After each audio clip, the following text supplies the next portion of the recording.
बिस्मिल्लाहिर्रहमानिर्रहीम।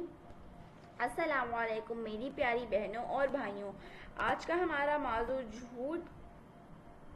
झूठ बोलने के बारे में है। इस्लाम में झूठ की बहुत बड़ी पकड़ और बहुत ज़्यादा सज़ा है।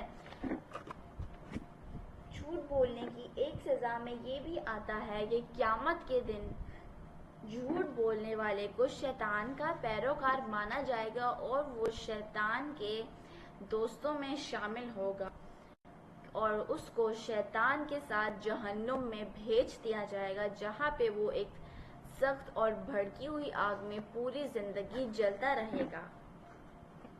तो इसलिए हमें ये चाहिए कि हम झूठ ना बोलें, खुद भी बचें और दूसरों को भी झूठ ना बोलें। सज़ा